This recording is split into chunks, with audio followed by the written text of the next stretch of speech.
Mona Shaw here. She is here. Very good. Mona. I think, Mona, you've just moved to Des Moines, haven't you? Yes, I did. And Mona was the director of the School for Moral Courage and has now joined with the Catholic Des Moines Catholic Workers. Welcome, Mona. Thank you. Could those of you behind me really indulge me and come around front? It's not just that I really would like to see your faces. I know how scary I look from back there. So if you could, if you don't mind, I really want to look at you while I talk to you. Some people don't mind looking at you from the rear. So. And I thought war was sick.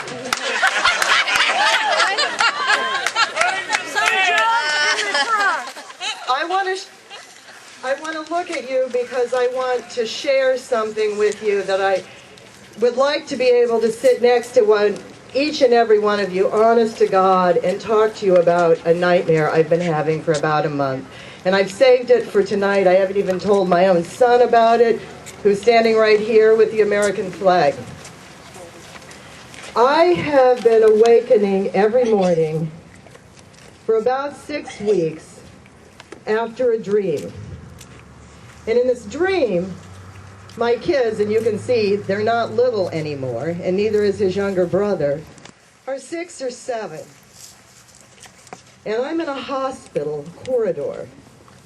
And some nights in the dreams, it's my son Sean behind me, and sometimes in the dream, it's his brother Ryan.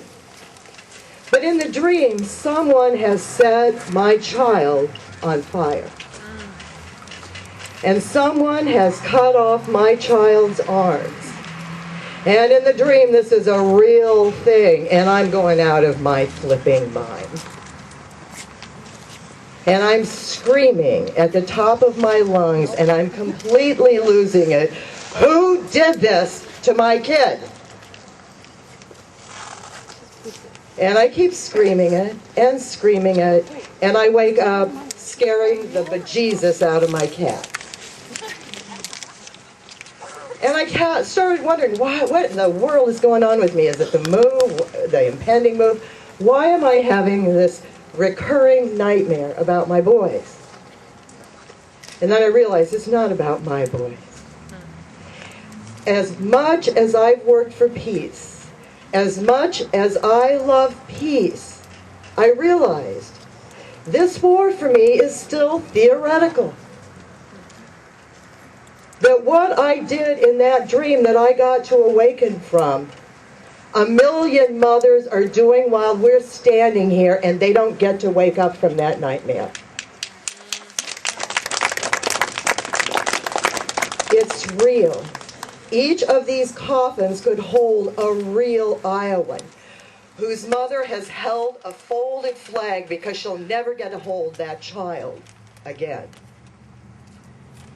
We live in a time, people, in an unusual time, where more Americans believe in UFOs than the President of the United States.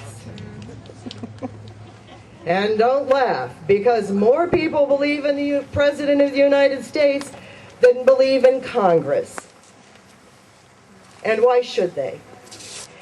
Whenever I do one of these things, somebody will say, "You're just preaching to the choir." And those people are really flaky and goofy. And you are. But you're not insane. The people in the Capitol and the White House in suits, they're insane. And we've got to stop them. We're the only ones who can. We have to keep preaching to the choir because, choir, let's tell the truth. We haven't begun to sing. We're still picking out hymns.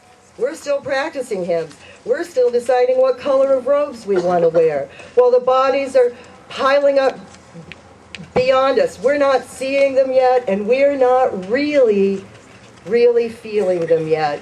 And I can tell you something, as my friend Carla calls them, those hand-picked patsies we call the Supreme Court aren't going to bring our Constitution back to us. We're going to have to do it.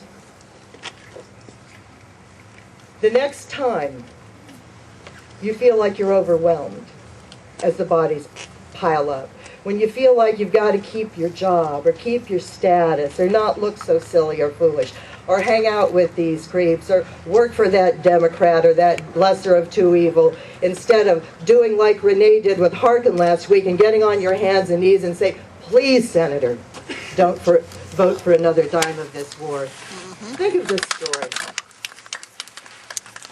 Yeah, Renee deserves a hand for that. And she wasn't treated very well after she did that, and it was a brave and the right thing to do. If you've heard this story before, you're going to hear it again. A father and his daughter were walking along the ocean, and the ocean receded. And all of these living crabs were left beached on the shore. And she began throwing them back in the ocean. And he began helping her. We all as parents get touched when our kids show they have a tender heart. And after a while, it was nuts. There were thousands of them, of the crabs, 2 of them. He knew it was hopeless. There was no way to convince anybody to come help them help the crabs. They were mostly going to die, and he put his arm around his little girl, and he said, honey, it's not going to work. It's impossible. It doesn't matter. She picked up one of the crabs, and she raised it over her head, and she said, it matters to this one. And what I need from you is not to shout to me or not to pray to me. I need you to go in the core of your soul and say, it matters to me. It matters to me. And the next time I hear someone, even if that someone is myself, making an excuse for not going to that vigil, not challenging that person who supports the war, not doing what I know I'm perfectly capable of doing to stop these children from being set on fire, I will say to myself or that person, I don't need to make excuses to Vern or the Peace Committee or to Mona Shaw. If I can't do that, I need to make excuses to that child. I need to explain to that child why I'm not available. And I know you'll do it. Because lives in this case really do depend on it.